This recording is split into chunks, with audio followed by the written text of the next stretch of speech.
নমস্কার, mummy cook ব্লগে সবাইকে স্বাগত জানিয়ে শুরু করছি আজকের রান্না।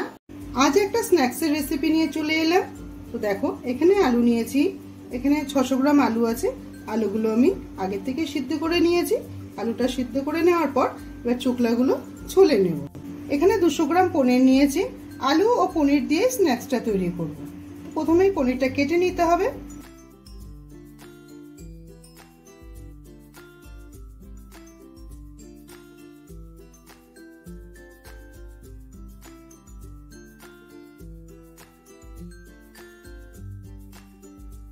এভাবে কেটে নেব, অলমোস্ট ফ্রেঞ্চ ফ্রাই যে হয় সেটা সাইজে কেটে নেব। এই স্ন্যাক্সটা রান্না করার জন্য কিছু ড্রাই মশলা আমার লাগবে, যেটা রোস্ট করে নেব। 2টো শুকনো লঙ্কা দিলাম, 1 চামচের থেকে একটু কম জিরে দিয়েছি, গোটা জিরে, আর 1/2 চামচ দিয়ে দেব গোটা ধনে। এই মশলাগুলো ভেজে নিয়ে আমি গুঁড়ো করে নেব। তবে গুঁড়োটা একদম পাউডার বানাবো না, একটু দানা দানা থাকবে, সেভাবেই করে নেব। তোমাদের দেখিয়ে দিচ্ছি আমি কেমন হবে গুঁড়োটা।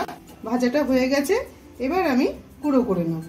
দেখো, মশলাটা ভেজে আমি গুঁড়ো করে নিয়েছি, এরকম দানা দানা ভাব থাকবে। আলুর চোকলাগুলো ছুলে নিয়েছি। এবার একটা ম্যাশারের সাহায্যে আলুগুলো ভালো করে ম্যাশ করে নেব, যেন কোনোভাবে দানা ভাব না থাকে।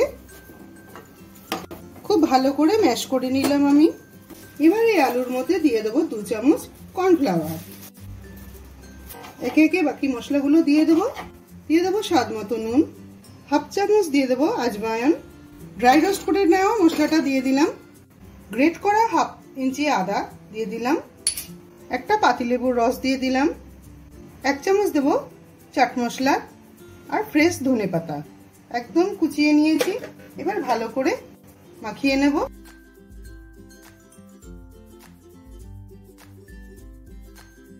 সব উপকরণের সাথে আলুটা আমি খুব সুন্দর করে মেখে নিলাম। এবার অল্প অল্প করে আলু নেব আমি।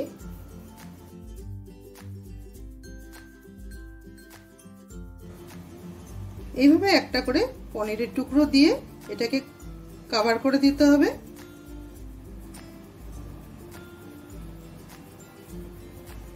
একদম পাতলা করে দিতে হবে, দিলে পরে ভালো লাগবে না। আলুর লেয়ারটা একটু মোটা করে দিতে হবে, তাহলে খেতে গেলে খুব সুন্দর লাগবে। সন্ধ্যাকালীন চায়ের সাথে হোক বা চায়ের পরেই হোক, এরকম যদি একটা স্ন্যাক্স থাকে দারুণ লাগবে। এটা ছোট বড় সবার খুব প্রিয় হবে। এটা বানানোর পরে এখানে আমি 2 চামচ কর্নফ্লাওয়ার নিয়েছি। কর্নফ্লাওয়ারে হালকা করে একটা কোটিং করে নেব। এটা একদম নিরামিষ রেসিপি, প্রতি গোটা এইভাবে বানিয়ে নেব।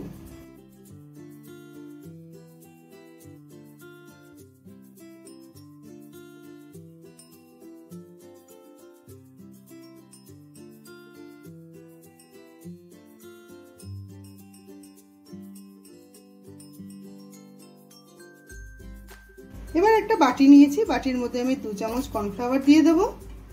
একদম অল্প পরিমাণে নুন দিয়ে দেবো। পরিমাণ মতন জল দিয়ে একটা ঘন ব্যাটার তৈরি করে নেব।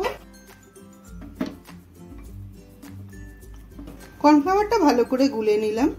এবার একটা করে রোল নেব। রোল নিয়ে ভালো করে কোট করে নেব কর্নফ্লাওয়ার দিয়ে। কোট করে আমি ব্রেড ক্রাম্বসের মধ্যে দিয়ে দেবো। ব্রেড ক্রাম্বস দিয়েও ভালো করে কোটিংটা করে নেব।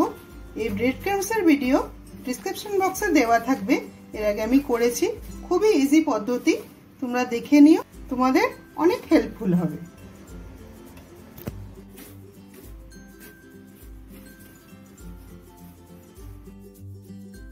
প্রতি কটা রোল আমি এভাবে বানিয়ে নিলাম। একটা ফ্রাই প্যান বসিয়ে দিলাম, সাদা তেল দিয়ে দিলাম। তেলটা গরম হয়ে গেছে, এবার আমি একটা একটা করে রোলগুলো ছেড়ে দেব।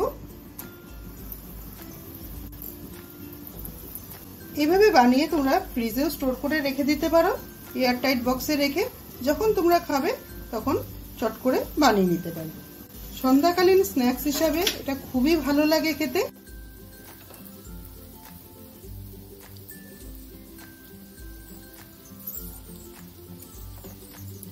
রোলগুলো গোল্ডেন করে ভেজে নেব।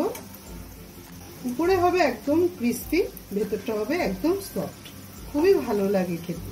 সব রোলগুলো আমার গোল্ডেন কালার হয়ে গেছে, এবার আমি নামিয়ে নেব।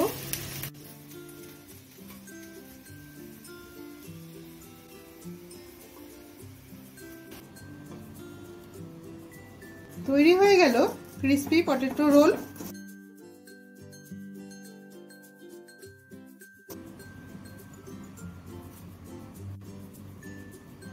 বন্ধুরা, ভিডিওটা ভালো লাগলে অবশ্যই এটা লাইক করে দিও। তুমি যদি আমার চ্যানেলে নতুন বন্ধু হয়ে থাকো তাহলে একটা সাবস্ক্রাইব করে দিও। পুরো ভিডিওটা দেখার জন্য অসংখ্য ধন্যবাদ। সবাই ভালো থেকো। দেখা হচ্ছে অন্য কোনো রেসিপির সাথে।